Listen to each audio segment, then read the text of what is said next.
আশা করি আগামী 12ই ফেব্রুয়ারি নির্বাচন দেশের জাতির জন্য একটি গুরুত্বপূর্ণ রাষ্ট্র, এই জন্য অনেক গুরুত্বপূর্ণ একটি নির্বাচন, ত্রয়োদশ জাতীয় সংসদ নির্বাচন একটি সুষ্ঠু, নিরপেক্ষ, অবাধ, গ্রহণযোগ্য নির্বাচন আমাদের পক্ষ থেকে, কুমিল্লার 6 আসনের পক্ষ থেকে আমি উপহার দেওয়ার জন্য আমি প্রস্তুত ইনশাআল্লাহ। আমাদের এই 6 আসনে 6,44,770 ভোট, বিশাল 6,44,770 ভোট, 196টি কেন্দ্র, 3টি আমাদের আর্মিদের ব্রিগেডের ভিতরে 3টি কেন্দ্র, বাকি আরো 193 কেন্দ্র। আসলে সেদিন সাংবাদিকদের কাছে, সাংবাদিকের চোখের উপরে তাদের অভিজ্ঞতার দিক থেকে এবং আপনাদের নেটওয়ার্কের মাধ্যমে কোথায় কি ঘটছে সেটা আপনাদের পক্ষে সম্ভব এই নেটওয়ার্ক তৈরি করা। অবশ্যই আপনাদের সেই পরিকল্পনা অবশ্যই আছে।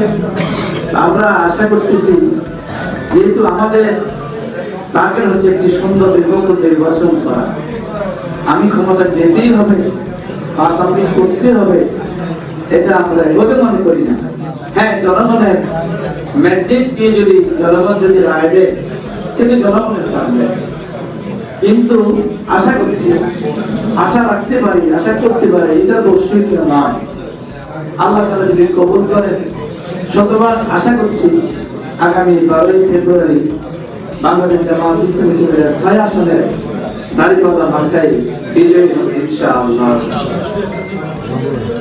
বাকি সবই হচ্ছে আল্লাহর ইচ্ছা, আল্লাহর মেহেরবানি। যে জনগণের কাছে যাচ্ছি, বিভিন্ন শ্রেণী পেশার মানুষের কাছে যাচ্ছি, তাদের যে এত আশা, এত আকাঙ্ক্ষা, অপূর্ব সারা এবং তাদের দোয়া, এবং আমার মাথাটা অনেকেই তাদের মুখের সাথে লাগাই তাদের চোখের পানি দেখতে পাচ্ছে। শুধু এই জন্যই যে তারা দীর্ঘ সময় থেকে ভোট কেটে যেতে পারে নাই, ভোট দিতে পারে নাই। ভোটের মতো একটি গুরুত্বপূর্ণ একটি স্থানকে সরকারি সরকারগুলো নষ্ট করে দিয়েছে। কারো ইচ্ছা থাকবে না থাক, কিন্তু প্র্যাকটিক্যালি নির্বাচনের সুষ্ঠু পরিবেশ ছিল না। আমাদের 2014 সালে যে নির্বাচনটা হয়েছে, আপনারা জানেন, আপনার সাংবাদিক, আপনাদের অনেক বিবেক দিয়েছে, জ্ঞান দিয়েছে, বুদ্ধি দিয়েছে। আপনারা তাও জানেন 154 জনকে তারা বিনা ভোটে তারা নির্বাচিত এমপি হিসেবে ঘোষণা করতে হয়েছে। 2018 সালের 30 ডিসেম্বর ছিল ভোট, 29 ডিসেম্বর রাত্রে ভোটের কাজ শেষ। আমি অনেক বিশ্বাস করার মতো না, এই অভিজ্ঞতা আমাদের নাই, কিন্তু তারপরে বাস্তব, এটা সত্য, 29 তারিখ রাত্রে ভোট হয়ে গেছে। একই নির্বাচন 24 সালে হয়েছে, কেউই নমিনেশন পেপার নেয় নাই, যায় নাই, কিন্তু ভোট হয়ে গেছে। সেই জন্য মানুষের দীর্ঘদিনের একটা আশা, আকাঙ্ক্ষা, আগামী 12ই ফেব্রুয়ারি 2026 একটি সুন্দর গ্রহণযোগ্য নির্বাচন হবে। মানুষের বড় আকাঙ্ক্ষা, যদি আমরা কোনো কারণে ব্যর্থ হই, আমাদের আবারও সেই পুরনো দিকে আমরা ফিরে যেতে হবে। আশা করি সেদিকে সকলকে। গতদিন আমি যারা ফটাক সাহেবের সাথে একটি জানাজা দেখা হয়েছিল, আমি ওনাকে জড়াই দিয়েছি। তিনি আমার এবং একজন শিক্ষিত এবং তিনি এক্স পার্লামেন্টারিয়ান। আমি তাকে সম্মান করবো না কেন? আগামী দিন কি হবে সেটা ভিন্ন। আমাদের যেহেতু কথাই আছে, বড়কে সম্মান করো, ছোটকে স্নেহ করো, এটা ভুলে যাওয়ার মতো জিনিস না, এটা রাখতেই হবে। আপনাকে জড়াই দিয়েছি। তো যাই হোক, উনি যে কথাবার্তা বলছেন, তা আমি আশা করি যদি আল্লাহ তাআলা আমাকে আপনাদের এই আসনে দীর্ঘদিনের একটি, আপনাদের মনের অনেক দুঃখ কষ্ট যে তাই তা না, আপনাদেরও আছে, কেউ বলেন কেউ বলেন, আপনাদেরও আছে। তো সেই কলুষিত পরিবেশগুলো যেন আর ফিরে না আসে, আমরা যেন ভাই ভাই হয়ে আমরা যেন বসবাস করতে পারি। সাংবাদিক একটা জায়গা, একটা মিডিয়া, একটা জাতির বিবেক, এখান থেকে সকলকে গাইড করবে, সকলকে লেসন দিবে। আমার বক্তব্য কি হবে, আমার আগামী দিন কি হবে, আমার দেশটা কি হবে। তো এই জন্য আপনাদের কাছ থেকে সেই লেসন অবশ্যই করবো।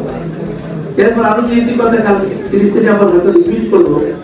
যেমন আমাদের এই কুমিল্লা দীর্ঘদিনের একটি সদর হাসপাতাল, কেউ বলছেন তার বয়স 150 থেকে 200 বছর, কিন্তু এই হাসপাতালটা আমি যেদিন থেকে কুমিল্লা আসছি সেদিন থেকে যে বিল্ডিং গুলো ছিল সেভাবেই আছে। তখন আমি গিয়েছিলাম, দেখছিলাম এটার ময়লা এমন ভাবে বের হচ্ছে, এখানে কোনো মানুষ তাকানোর মতো না, সেটা কিছুটা বন্ধ আছে। কিন্তু ইচ্ছা করলে আমি যদি নির্বাচিত হই, আবার যদি করেন, আপনাদেরকে সাথে নিয়ে আমাদের কুমিল্লার সকল পর্যায়ে সকল শ্রেণী পেশার মানুষের মন নিয়ে মত দিয়ে আমরা এই কুমিল্লার সদর হাসপাতালটাকে 250 বেড হাসপাতালে রূপান্তরিত করবো ইনশাআল্লাহ। এবার আমাদের যদিও আমি আছে একটি 250 বেড, আমাদের কুমিল্লা মেডিকেল কলেজ সহ প্রচেদুরি যে হাসপাতালের নাম হলো 250 বেড, রোগী ভর্তি আছে এখানে 1000-1200। আপনি যারাই যান নিশ্চয় কাজে যাওয়ার পরে আহা এইটা বিছানার ফ্লোর উপরে কত প্রকারের হাত কাটা, পাও কাটা, এরপর পানি পড়তেছে, রক্ত পড়তেছে, পুজ পড়তেছে, নানান কাটে। কিন্তু আসলে কেন এরকম হবে? ওরা তো মানুষ। যে লোকটা ওখানে আসছে ভর্তি হওয়ার জন্য, সেও মানুষ, তাকেও আল্লাহ তাআলা সকল কিছুর অধিকার ভোগ করার জন্য তাকে তুলে পাঠিয়েছিল। কিন্তু হাসপাতাল এসে আর তার কোনো অধিকার নাই। কোন রকম ভর্তি হতে পারলে পড়ে আছে ফ্লোর, কবে আবার তার অপারেশন হবে, কবে সে সিট পাবে, তার কোনো নিশ্চয়তা আসলে নাই। আমি যদি নির্বাচিত হই, এক্ষেত্রে আপনাদের বুদ্ধি পরামর্শ নিয়ে কুমিল্লা সে 250 বেড হসপিটালকে 1000 হসপিটালে রূপান্তরিত করা হবে ইনশাআল্লাহ। 1000 বেড এখন আছে 250, 500 আছে, আর 500 বৃদ্ধি করে 1000-এ আমরা রূপান্তরিত করবো ইনশাআল্লাহ। তাহলে কিছুটা হলো, তারপর এটা মানুষের দুঃখ কষ্ট সবটা ভালো হবে না। অনেক আমাদের এখন জনসংখ্যা অনেক, আমাদের কুমিল্লা 6 আসনের ভোটার হলো 6 লক্ষ, প্রায় 6.5 লক্ষ ভোট, এর সাথে আরো দ্বিগুণ থাকে। তো এখন এই অনুযায়ী আমাদের স্বাস্থ্য সেবাটা খুবই দুর্বল, খুবই দুর্বল।